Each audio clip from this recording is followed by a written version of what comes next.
우리 하나님의 말씀 같이 보겠습니다. 마태복음 3장 1절에서 6절입니다. 우리 한 목소리로 같이 읽겠습니다. 그 무렵에 세례자 요한이 나타나서 유대 광야에서 선포하여 말하기를 회개하여라, 하늘나라가 가까이 왔다 하였다. 이 사람을 두고 예언자 이사야는 이렇게 말하였다. 광야에서 외치는 이의 소리가 있다. 너희는 주님의 길을 예비하고 그의 길을 곧게 하여라. 요한은 낙타털 옷을 입고 허리에는 가죽들을 띠었다. 그의 식물은 메뚜기와 들꿀이었다.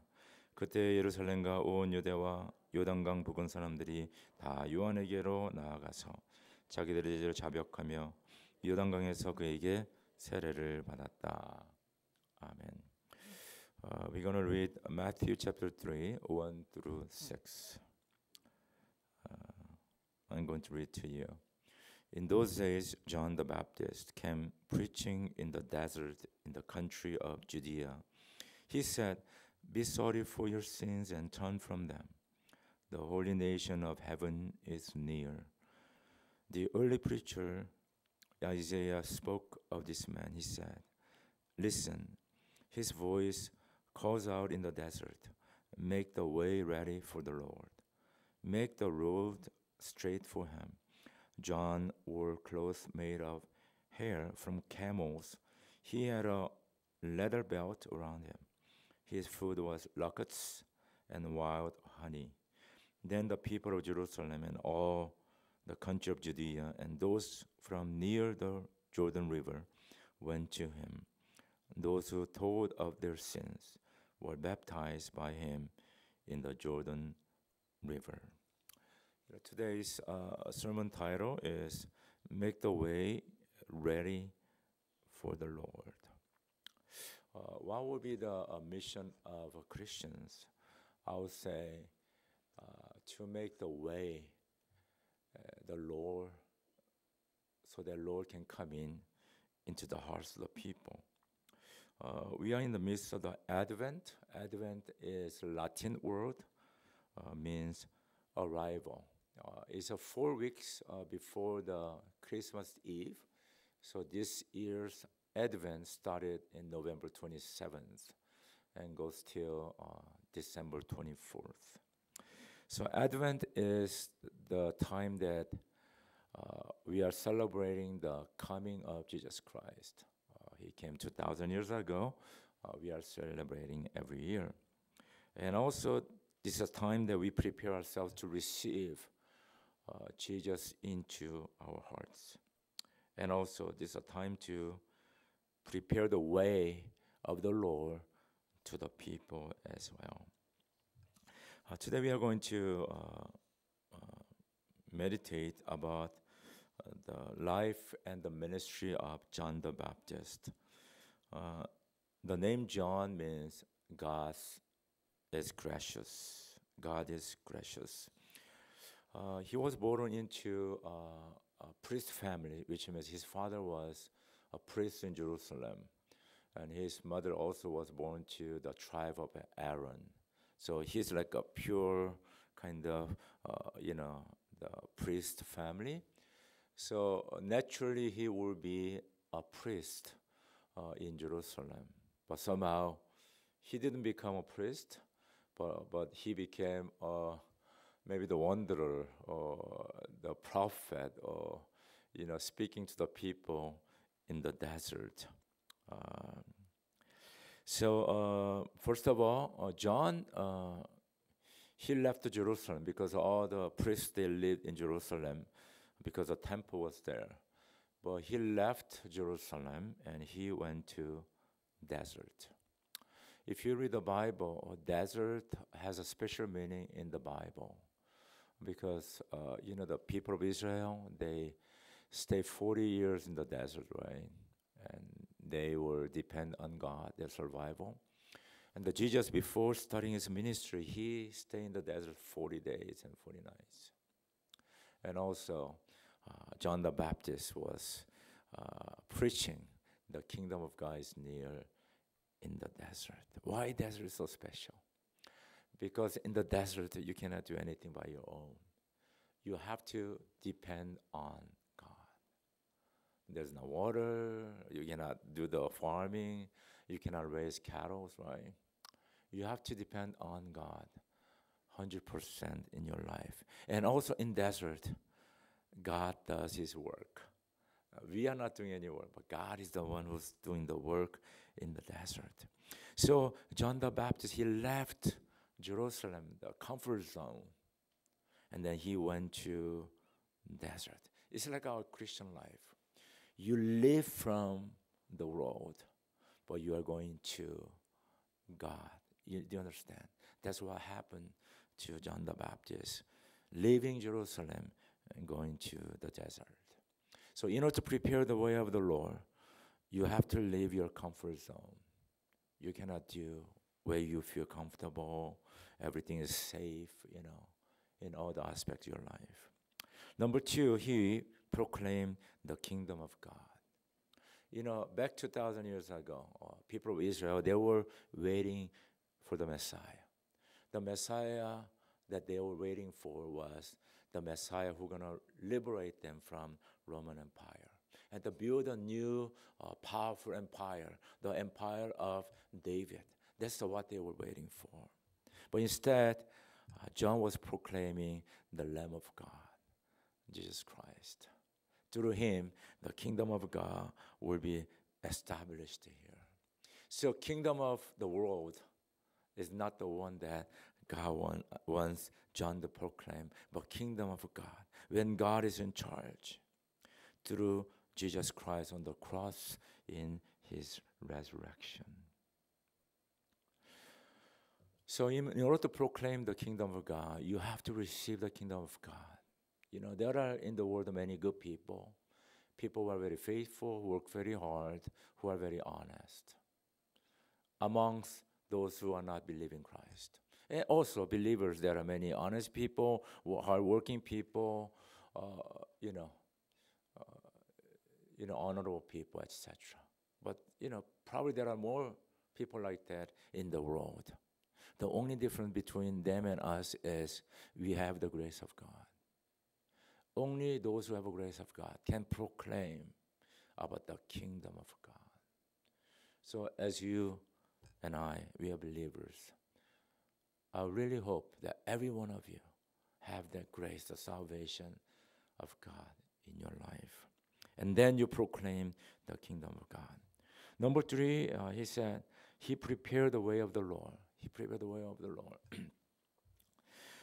Today's passage said, people went out to him from Jerusalem and all Judea and the whole region of the Jordan, confessing that their sins, they were baptized by him in the Jordan River. John the Baptist was proclaiming in the desert, there's nobody, there's no one that's living there, There's no community, there's no houses, there's no city. But somehow, some way, people in Jerusalem coming to him. People from all Judea coming to listen to him. And people around the Jordan River, they came to listen to his message. There's a really good spiritual principle here. When you and we go out from Jerusalem to desert, leaving our comfort zone and maybe going to a very uncomfortable place or situation, but proclaiming the kingdom of God. Somehow, some way, God sends a people to you. You know that? You think you are going to them, but actually God is sending people to you. If you have that, life of preparing the way of the Lord. I hope this time, the Advent, that you and that prepare the way of the Lord and to the people who still do not know Christ. 우리가 지금 대강절을 지키고 있는데요. 대강절은 크리스마스 이브에서 그 전 넉주를 이야기하고 있습니다. 그래서 금년에는 11월 27일서부터 12월 24일인데 대강절은 그 영어로 또 라틴어도 advent라면 advent. 그것은 도착하다, 온다. 영어로는 arrival, 이런 그런 뜻입니다.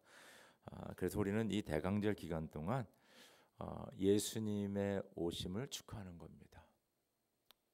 그리고 예수님의 재림하심을 기다리는 것입니다. 초림과 재림, 그것을 우리가 셀러브레이트하는 거죠. 두 번째는 우리에게 오시는 예수님을 우리 마음에 영접하는 기간입니다. 그래서 우리의 죄를 고백하고 정결하게 살고 주님을 기다리는 간절한 마음으로 주님을 영접하는 것입니다. 무엇보다도 대강절 기간에는 우리가 주님의 길을 예배하는 그런 삶을 사는 것입니다. 오늘 우리가 말씀을 통하여서 세례 요한의 삶과 사역에 대해서 좀 살펴보도록 하겠습니다. 예수님께서는 세례 요한을 이렇게 얘기했습니다. 내가 진정으로 너에게 말한다. 여자가 낳은 사람 가운데서 세례자 요한보다 더 큰 인물이 없었다.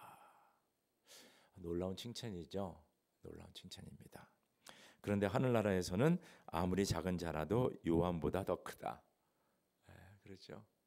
이 세상에서는 세례 요한보다 큰 자가 없다 그랬는데 하늘나라에서는 아무리 적은 자들에도 세례 요한보다 다 크다라고 말씀하고 있습니다. 세례 요한에 대해서 누가복음 1장 5절에서 25절에 그의 가족 상황에 대해서 좀 얘기하고 있습니다.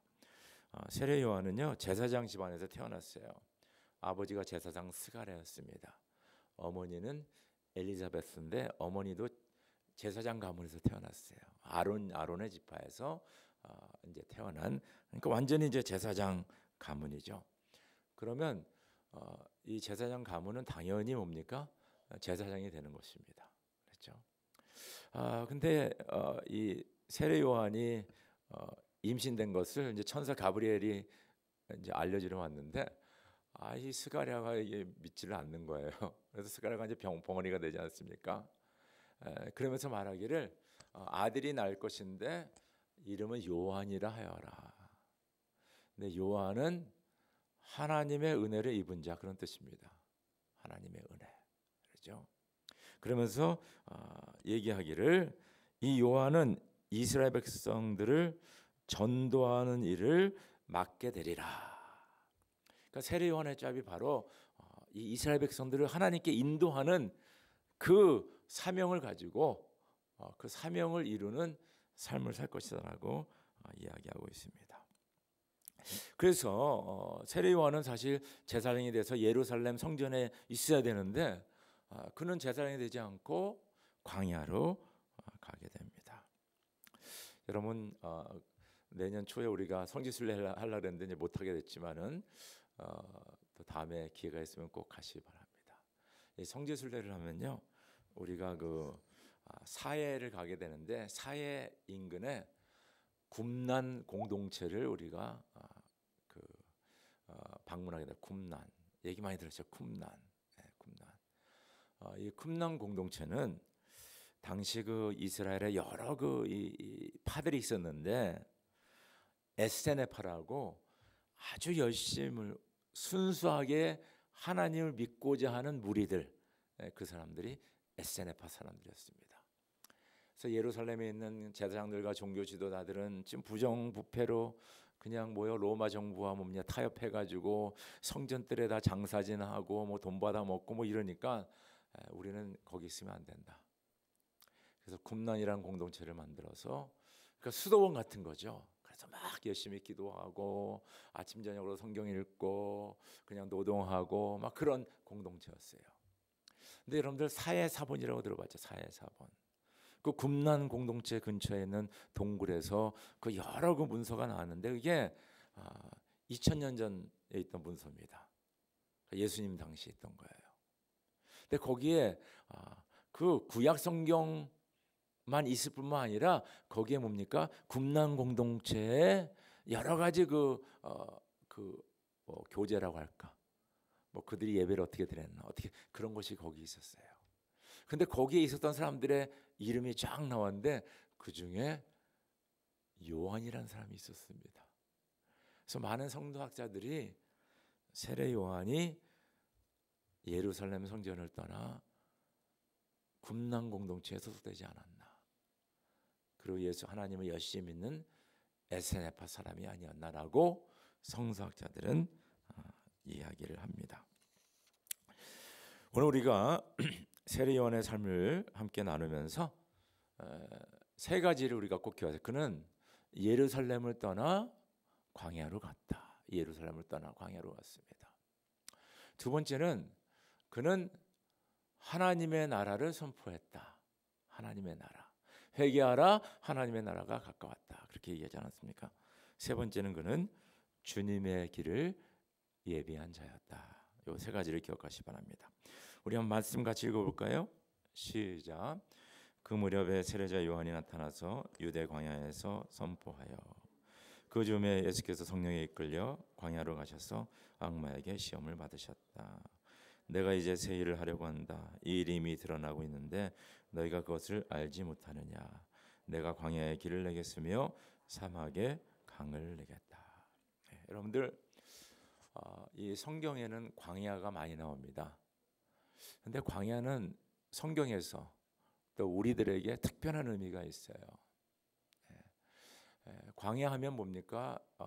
아무것도 없죠. 날씨도 없고 뭐 식물도 없고 동물도 없고 뭐 사람들도 안 살고 뭐 이런데요. 그러나 성경에서는 광야에서 하나님께서 큰 일을 행하십니다. 그래서 이스라엘 백성들이 출애굽할 적에 40년 동안 그렇죠? 이스라엘 백성들이 광야 생활하지 않았습니까? 거기서 만나도 먹고 메추라기도 먹고 반석에서 물이 나오고 40년 동안요 굶어 죽지 않고 오지하지 않고 그곳에서 하나님이 주시는 은혜를 받아가며 살았다는 거예요. 하나님의 은혜가 있는 곳. 또 신약성경 보니까 예수님께서 사역하기 전에 40일 동안 광야에서 뭡니까? 주야로 금식하면서 시험 받으면서 그러면서 사역을 준비하셨습니다. 놀랍죠? 근데 예수님은 뭡니까? 성령께서 예수님을 일부러 광야로 인도했다고 그렇게 했어요. 성령께서 인도하셔서. 예수님의 사역하기 전에 예수님의 길을 예비하는데 하나님께서 뭡니까? 세례 요한을 광야로 보내십니다. 그래서 어떻게 보면 하나님 예수님의 그 구원의 사역은 광야에서 또 시작이 되는 거예요. 광야는 왜 중요하냐면요. 첫째는 내가 할 수 있는 일이 없어요. 내 힘으로 할 수 있는 일이 없어요. 그렇죠? 내가 좀 무력하게 되게 되는 데가 광야예요. 광야에서 저 여러분들 그냥 놔두면 며칠 못 갑니다. 목마라서 죽고요. 거기 또 정갈과 뱀들이 있고 하여튼 그렇습니다. 무력합니다. 그곳에는 하나님의 은혜 아니면 살 수가 없어요. 하나님이 도와주셔야 돼요. 내 힘으로는 감당할 수 없어요. 두 번째는 뭐냐면요. 광야에서 하나님께서 일을 하신다고요. 그러니까 내가 무력하고 아무것도 못할 때 하나님의 역사가 그곳에서 일어나게 됩니다. 그 유대 광야에서 지금 사역을 하는데 유대 광야는요. 예루살렘이 그 이스라엘, 팔레스타인의 중간, 이스라엘의 중간에 있다고 생각해요. 딱 중간에 가운데.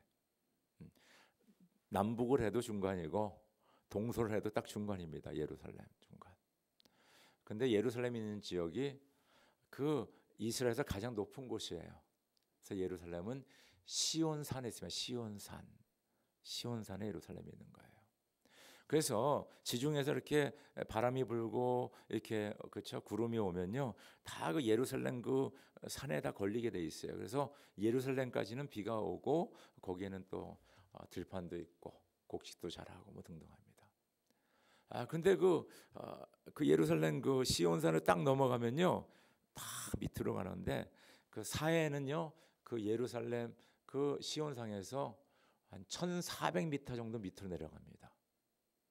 왜냐하면 사해가 씨레벨 그렇죠 해변가에서 400여 미터 더 미치거든요. 그러니까 거기 그 내려가는 그 지역 거기서부터 요단강 또 요단강 동편 거기까지가 바로 유대 광야예요. 광야. 그러니까 얼마나 거기는 메마른지 모릅니다. 그래서 남북으로 76km, 동서로 26km 되고요. 유대 광야의 연간 강수량은 100에서 150mm, 100에서 150mm. 그러니까 뭐 이거 1cm 좀 넘는 거죠. 뭐 비가 그렇게 안 와요. 그래서 한때는요 거기에 몇 년간 비가 한 방울도 내리지 않았대요. 그때 지면의 열기가 섭씨 70도까지 올라갔다. 섭씨 70도. 대단한 거예요. 섭씨 70. 왜냐하면 보통 막 그 30도 넘어가 그러면 막 덥다 막 그러거든요. 근데 70도는 이거는 뭐 대단한 겁니다.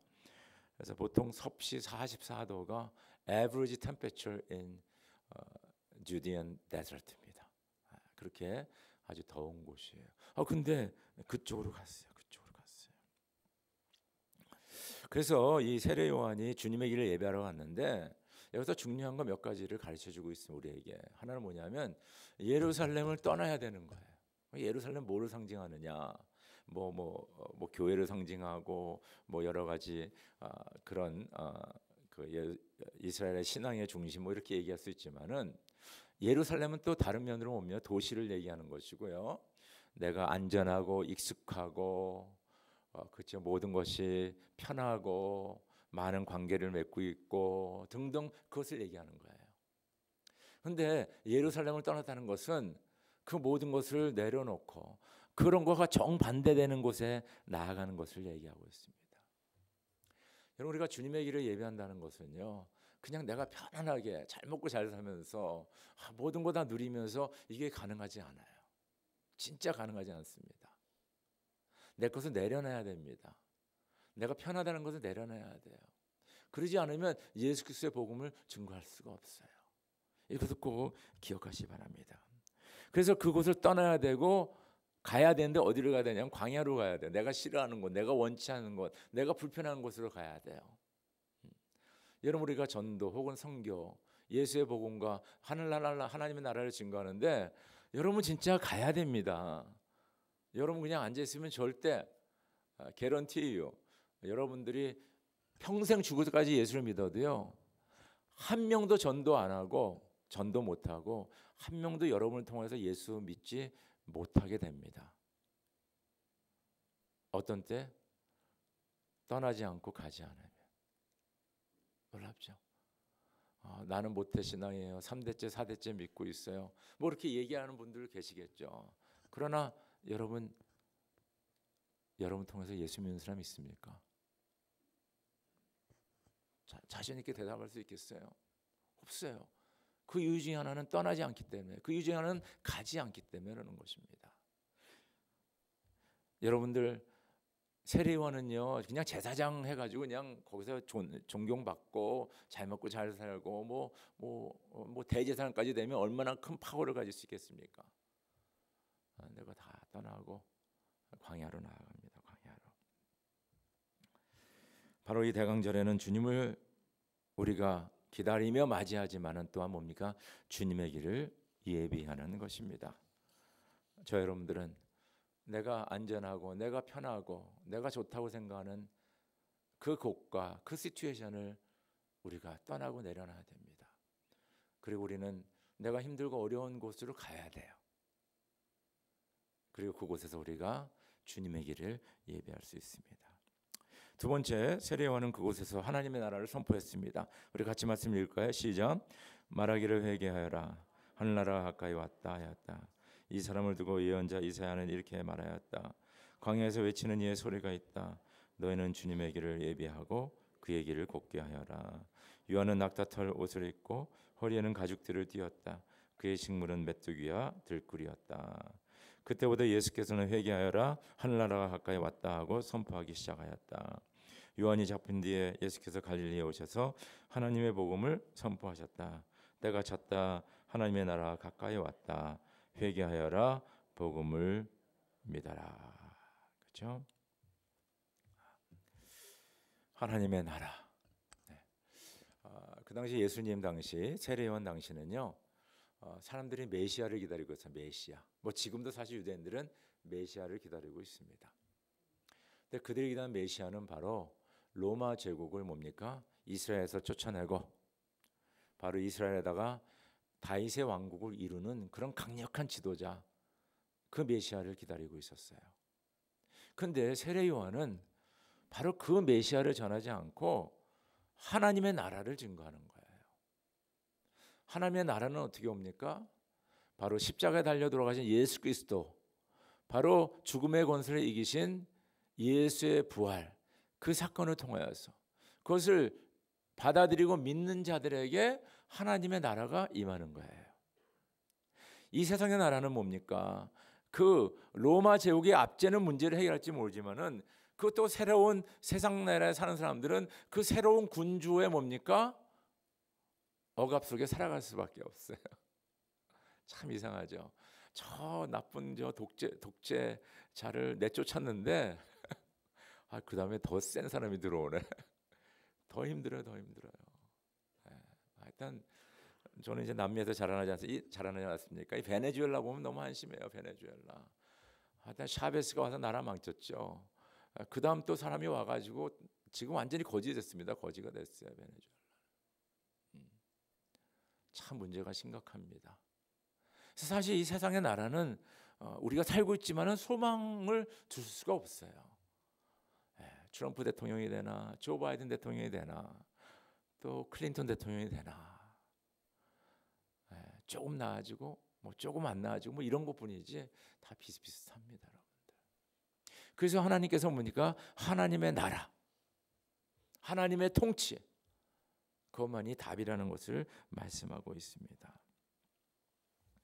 바로 그것은 예수 그리스도의 십자가 죽음과 부활을 통해서 가능합니다. 그리고 그를 주와 구원자로 영접하는 자들에게 하나님의 나라가 임합니다.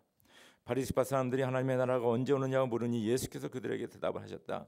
하나님의 나라는 눈으로 볼 수 있는 모습으로 오지 않는다. 또 보아라 여기에 있다 또 저기에 있다 하고 말할 수 없다. 보아라 하나님의 나라는 너희 가운데 있다. 그렇게 말씀하셨어요.